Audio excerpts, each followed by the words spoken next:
State of the Nation.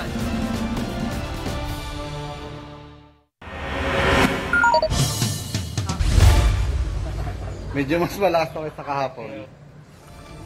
Nakapagtala ng minor phreatomagmatic eruption sa Bulkang Taal alas 4:30 ng hapon. Tumagal ito ng 11 minuto base sa visual, seismic at infrasound records ng Taal Volcano Network.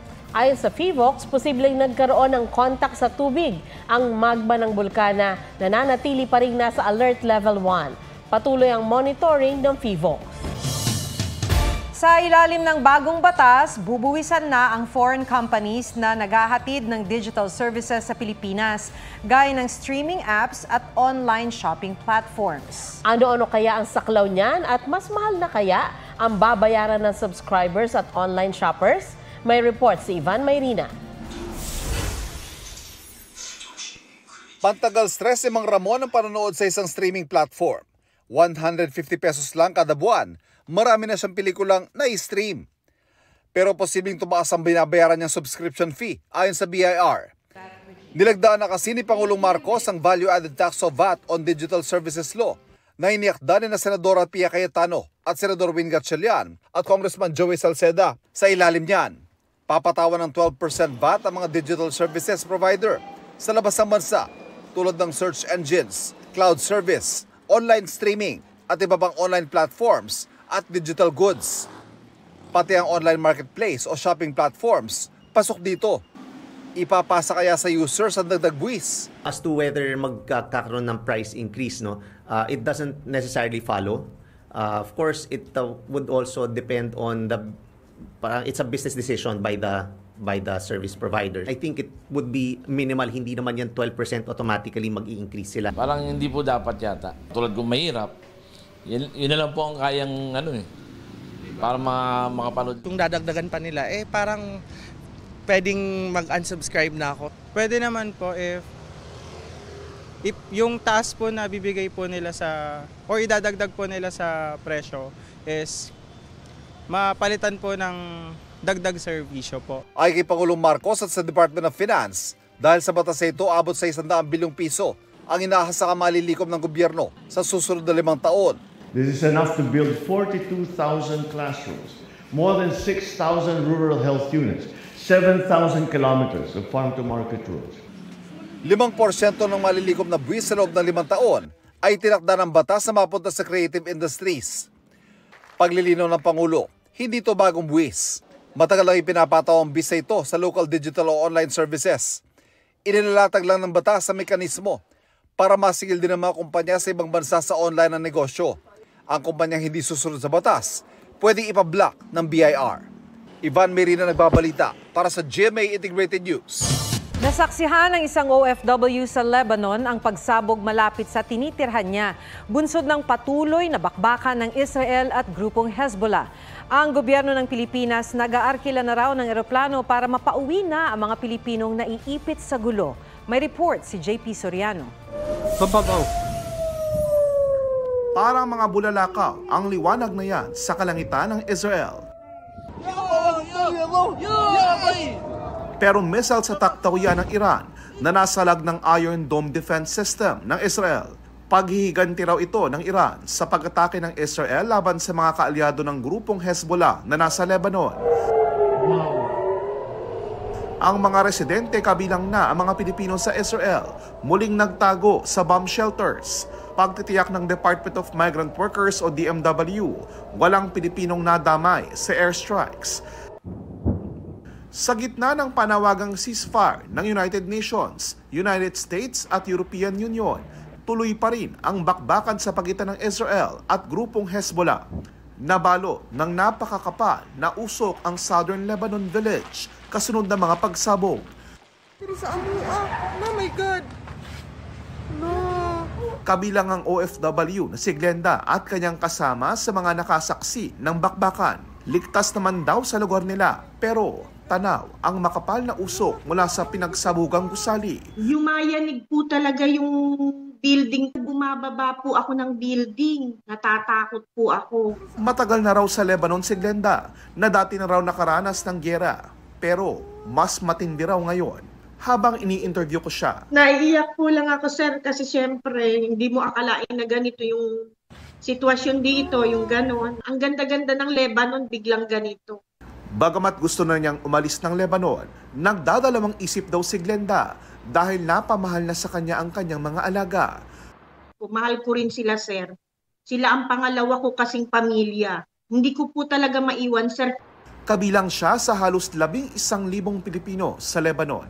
Sabi ng DMW, mahigit 100 Pilipino na ang nakalista sa repatriation.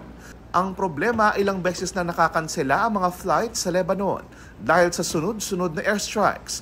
Kaya ang gobyerno ng Pilipinas mag-aarkilan na raw ng special chartered flight. Nakahanda na rin daw ang iba pang alternatibo. Yung land route natin, nakaready na going to Damascus. Yung yate, yes. Meron na rin po kaming kinakausap ng mga maritime vessels. JP Soriano, nagbabalita para sa GMA Integrated News. Dahil sa 400 pisong utang, isang babaeng street sweeper ang sinaksak at napatay na isang senior citizen sa Maynila. Sa kuha ng CCTV, kitang nagwawalis ang babae ng lapitan ng lalaki. Maya-maya, sinaksak ang street sweeper na humandusay sa kalsada. Isang concerned citizen ang tumulong at nakipag-agawan ng patalim sa 76 years old na suspect. May iba pang sumaklolo. Dead on arrival sa ospital ang biktima. Depensa ng suspect, tinangka umano siyang hatawin ng walis ng babae nang singilin niya sa utang. Kaya niya ito sinaksak. Sinampan siya ng reklamong murder at nakakulong na sa Camp Karingal. Pinayagan ng korte si dismissed Bamban Tarlac Mayor Alice Guo na magpa-check up sa ospital. Ayon sa Bureau of Jail Management and Penology o BJMP, sila mismo ang humiling na mapasuri si Guo dahil sa posibleng impeksyon sa baga. Nakikipag-ugnayan na raw sila sa ospital para sa schedule. Tatanungin din daw nila si Guo kung gusto pa nitong magpatingin sa doktor. Nakadetain si Guo sa Pasig City Jail.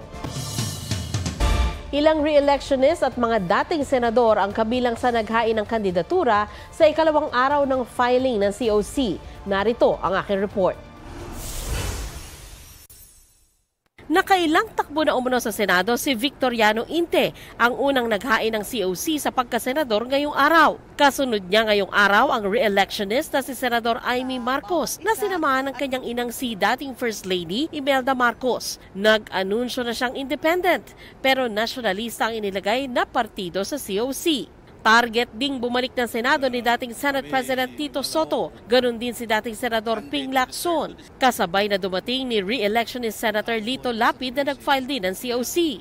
Gusto ring makaisa sa 12 slot ng Senado ni na Eric Negapatan, nagpakilalang engineer at building contractor, at Magno Manalo, nagpakilalang pastor at dating security guard. Ikatlong beses na pagtakbo naman ito ni Betsaida Lopez. Isinusumpa ko! Na-emosyonal na humarap sa media dahil lagi daw siya nadedeklarang nuisance o panggulo lang. Nag-file din ng COC si Manuel Andrada na ikalawang beses na raw nag-file ng COC at Janry Gargarita na nagpakilalang isang Army Reservist. Ayon sa COMELEC, hindi lahat ng nag-file ay malalagay sa balota dahil merong maaaring ma-disqualify o kaya ay madeklarang nuisance candidate.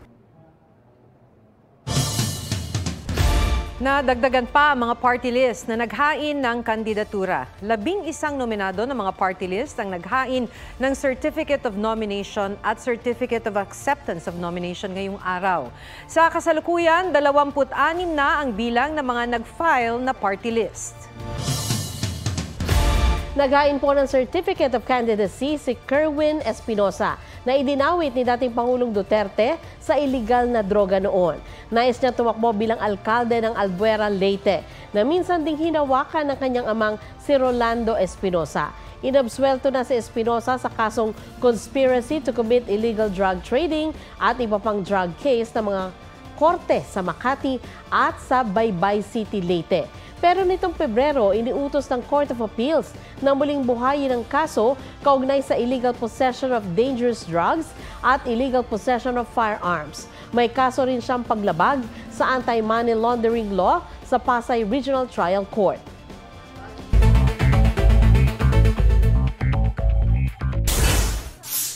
Murang bigas, asahan sa nalalapit na Kapaskuhan ayon sa Agriculture Department. Kasunod daw yan ng pagbawi sa export ban sa bigas ng India.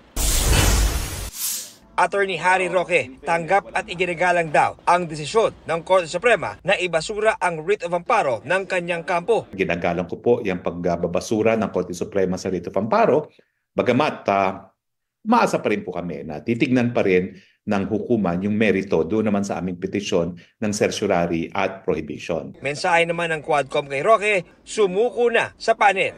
John Consulta, nagbabalita para sa GMA Integrated News.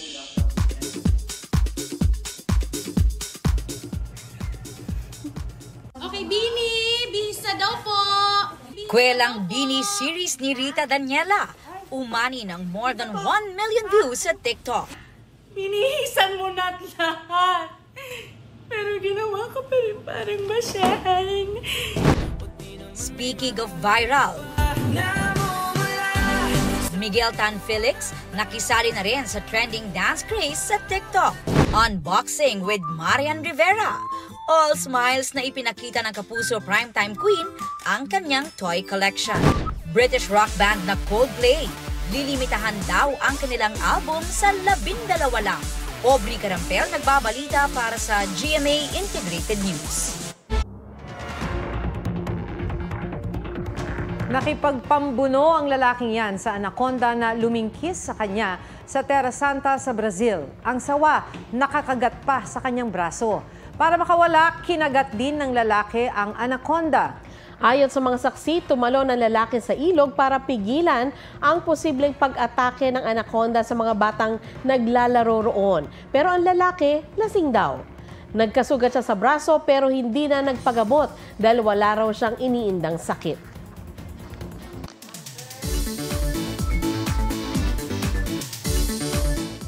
Kasunod ng mga pagulan, mas mag-e-enjoy raw ngayon ang napakaraming water tourist spots sa lalawigan ng Abra.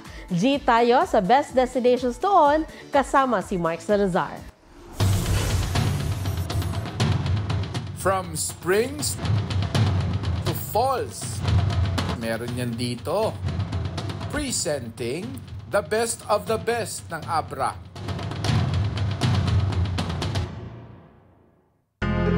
First stop, Kaparkan Falls.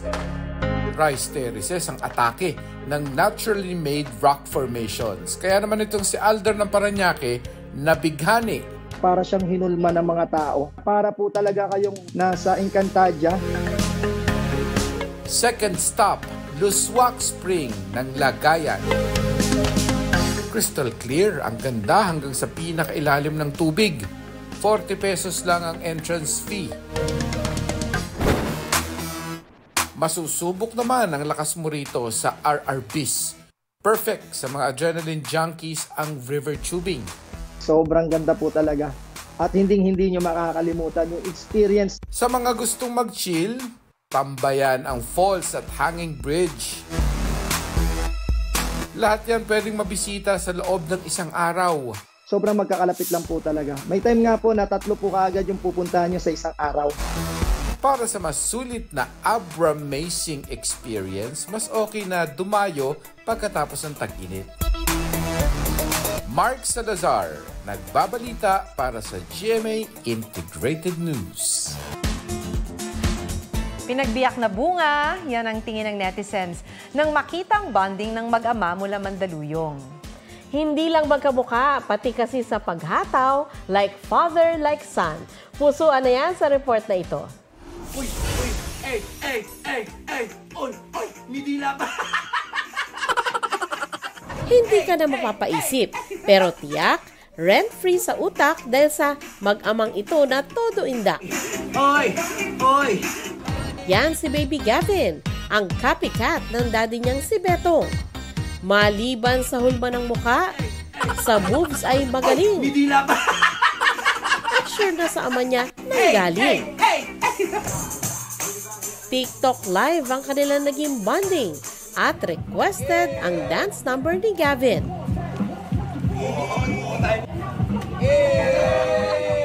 Di umurong at talaga namang bumida.